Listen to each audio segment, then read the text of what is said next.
Hey, what's up? This is a picture of my good friend, Kevin Garofalo. Kevin and I have been friends for a long time. We used to run up and down the streets of Raleigh, Durham, and Chapel Hill together, putting on comedy shows, performing everywhere we could in bars and restaurants, and putting on shows for charity causes. That's right. Yeah, me and this guy have done what we could to help people in trouble, people that couldn't pay bills, people that had life emergencies or were about to lose their houses, people who lost their homes to fire, people that had medical bills they couldn't pay, sick kids, you name it. We did that for many, many years. Kevin's a great person, man. He likes to have fun. He likes to be around people, and he really likes to help people.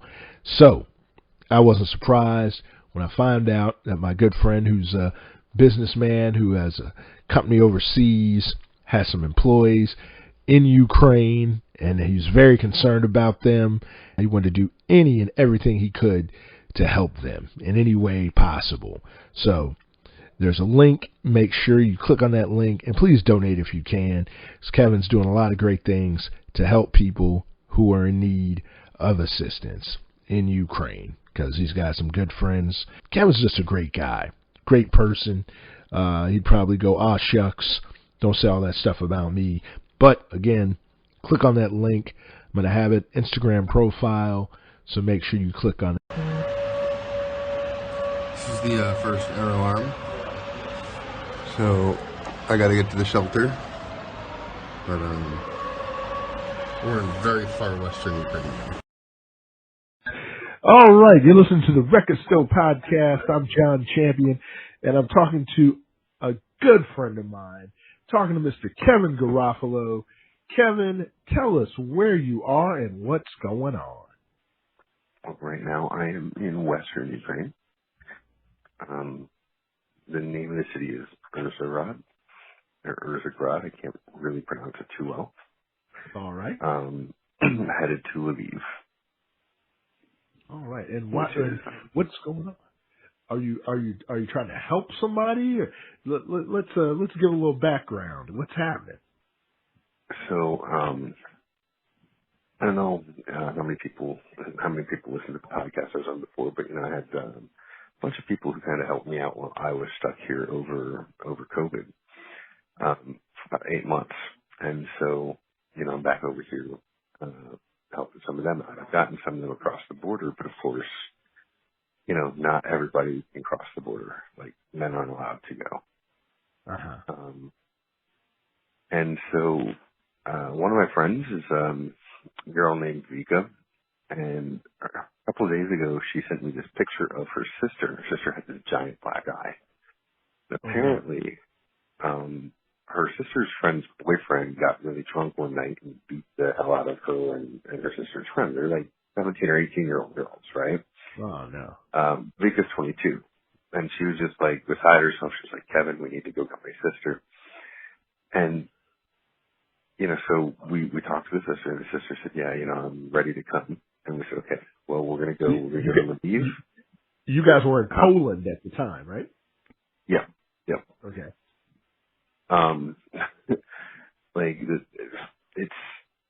It's weird because when I was back in the States, my friends were refusing to leave Ukraine, or I had friends that would go to Poland and then would go back to Ukraine and be like, "Guys, come on, don't be stupid, be safe, be safe." Uh-huh. And then when I was given the same opportunities here, it was like the first thing I did was run to Ukraine. Yeah, I was laughing when you sent me the text and, hey, I'm in Ukraine, and then you sent me the video and the air raid, and I'm going, what are you doing? You were just in. My friend Roman, actually, he's my employee too. His son, he was the godfather of his son. Uh-huh. And day one of the invasion, like a week before, I was begging him to get out, right? To just go. He's like, no, nothing's gonna happen. Nothing's gonna happen. And like the day before, he says, "Kevin, we think we're gonna go to the mountains because it's western and it'll be safe there if something happens." And we went.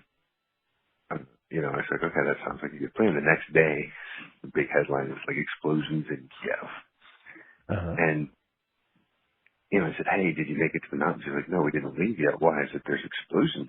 Yeah, you can hear them. And he's like, what are you talking about? Show me a link. Right? He wanted me to verify it. And I was just like, shit. I took a picture like from my phone and I sent it to him. And he saw it and he's like, oh man, like we got to go. And immediately got in his car with his kid and his wife and they started driving and they're like, which border do we go to? And I had seen that Poland was taking people. And I'd seen that, Hungary wasn't necessarily taking people yet.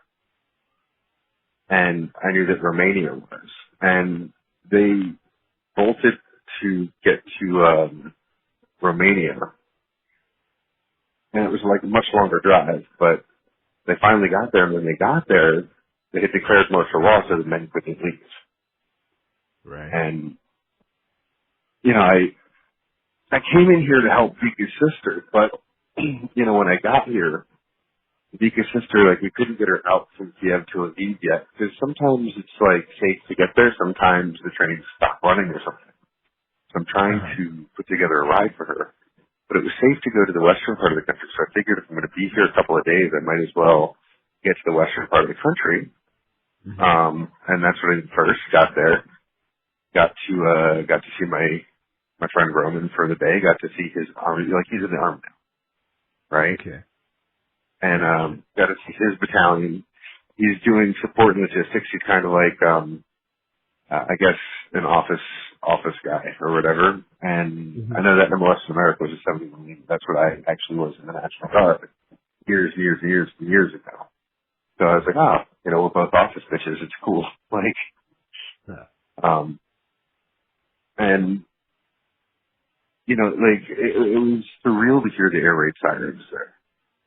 I'd never been in that situation before.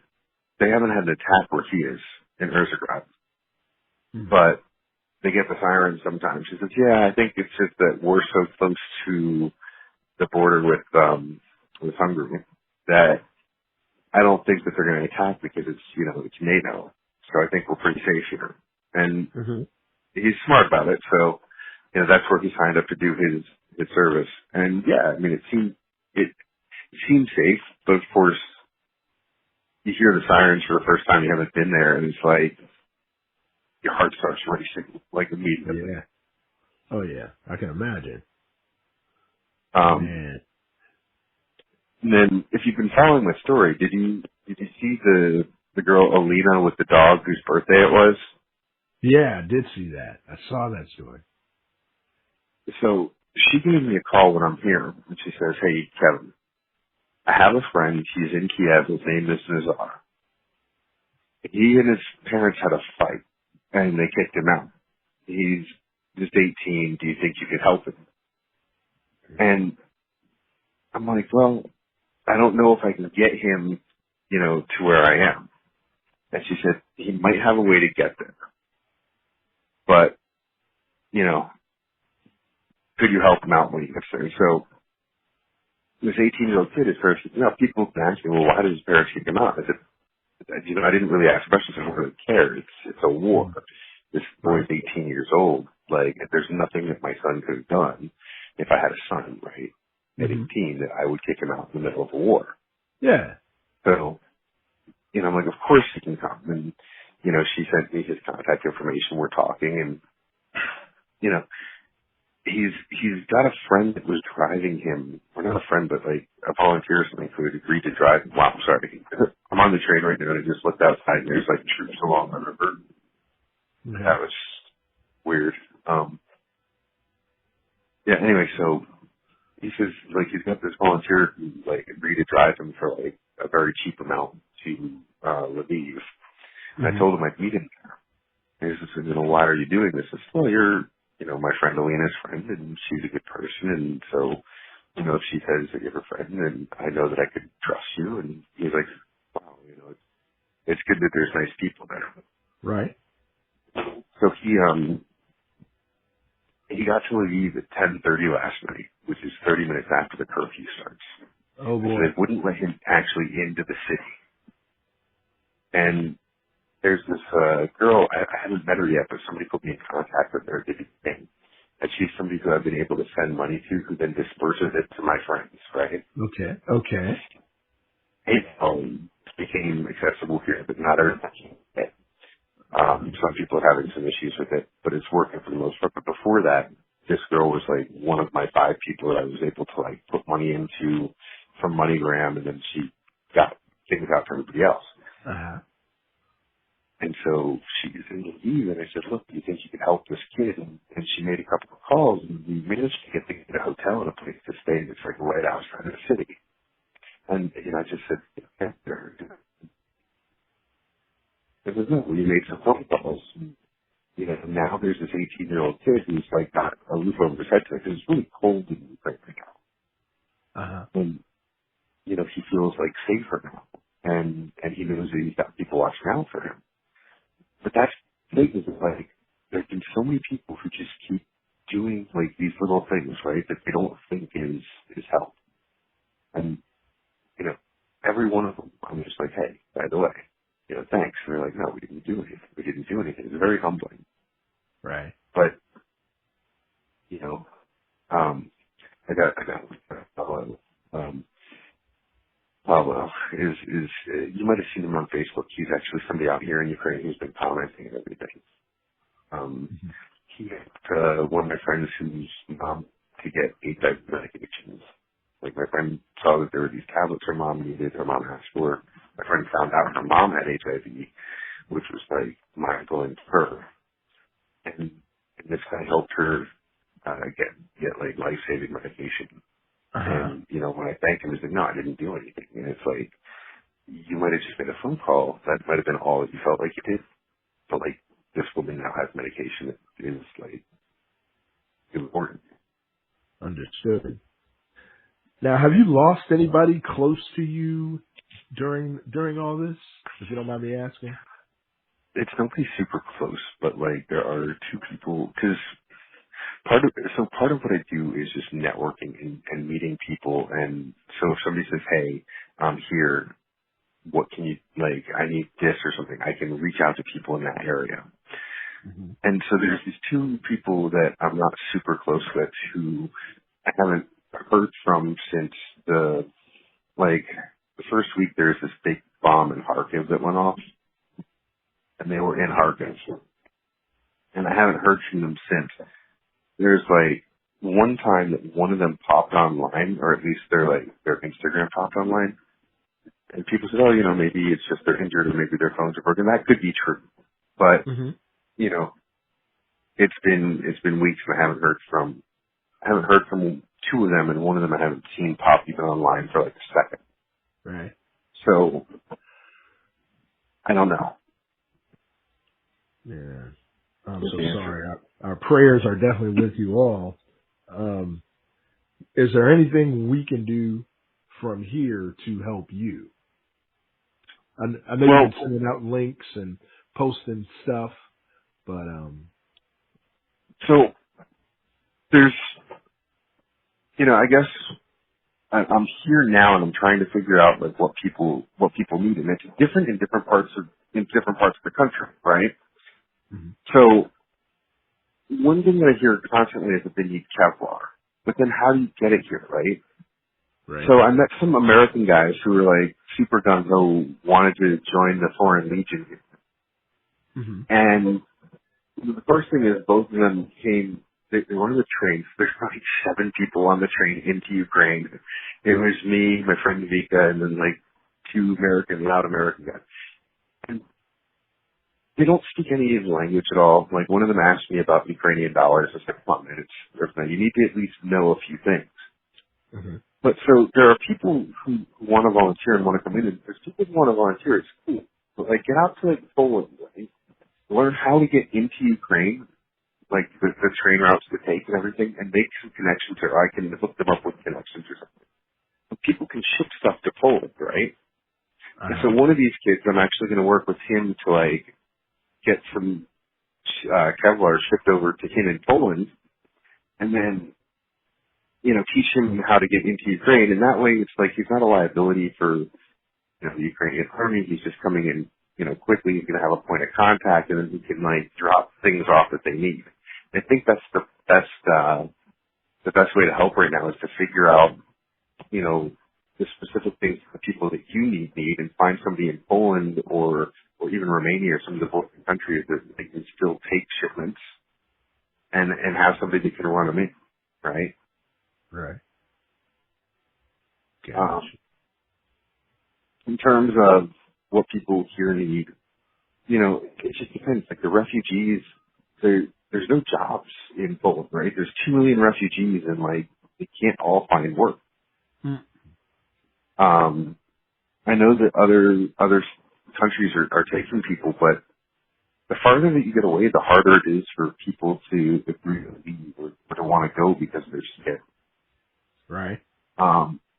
You know, find pen pals over there, talk to people. Like that's really big. Like you've got 2 million people who are all just like terrified, who have left everything that they own, to go to different countries that don't always want them, where they don't speak the language. I mean, and be kind to the people who are crossing our border who are facing a similar situation. You know, nobody wants to like uproot everything that they have. It's not like people want to give up everything and take this dangerous journey to get to like some place where they don't have anything. You know, so just be kind, be nice, talk to people. Remember that like we're all humans. Most definitely. So, time to really increase your compassion level. Yeah, I think so. I think it's just like, just first and foremost, you know, just remember that we're all people, and nobody in Ukraine thought that this would be them a year ago. Nobody. Oh, yeah. Right. This could be us next year. Man. It could be the listeners to your podcast next year. You know? And, you know, like, it doesn't mean you have to come out to Poland or go to Ukraine, but like, you know, it was funny. Last night, I'm with the father of my godson, this guy, Roman. He's just, I mean, it got emotional sometimes. He was like, man, I can't believe you're here. You know, we hugged, we cried a little bit. We even tried to buy a beer after 8 p.m., which wasn't possible, but we found a place that would let us. Right. But whenever it got like too emotional, we just say, okay, we got to change the subject to the real important news. Did you hear Will Smith slap Chris Rock? Yeah, it's nuts. It's nuts how that's been the biggest story. It knocked gas prices. It knocked Ukraine. It knocked everything out of the news. Not Chris Rock's face. I mean, now I want to see Will Smith slap The Rock. That would be a different story. Oh, yeah, that would have been a totally different ending to the situation. And I think the latest tonight I heard Will Smith has resigned from the Motion Picture Academy. So, like, does that mean he can't do movies anymore? I think all it means is he can't vote on, you know, Oscar selections. Yay. So, you know, it's not that big a punishment, but they say the Academy is still deciding what they're going to do, but they probably won't. I mean, so. You know, it's important that we have things like that, though, like, you know, to take people's minds off stuff for sure. You know, but like the main thing is like I would also urge people like, you know, don't forget about what's happening just because something else came around. Oh yeah. You know, it's rare that you can find something in the world that is like so delineated as black and white and good and evil, right? Mm-hmm. That in this war you can definitely see like there is this like are there shades of gray in the word? Yeah, but like when you've got one guy who is ordering the you know strikes on hospitals and civilians specifically, right? You can see that there is like good and evil. Oh yeah. And if we bury our heads in the sand, we don't. The evil doesn't go away, right? If we remember about Chris Rock, the evil doesn't go away. So just, you know, to your listeners, Yeah. like, remember that this is here. Oh, yeah. Even though Oh, it's yeah. bad to think about, you know. Definitely. These people, Definitely. Well, I'm proud of you. I'm proud of you, Kevin, for doing something that a whole lot of people wouldn't do. It would be real easy to just continue with your life here in the States and not look back. But you're doing something really incredible, and I take my hat off to you. I'm really proud of you. Want you to stay safe.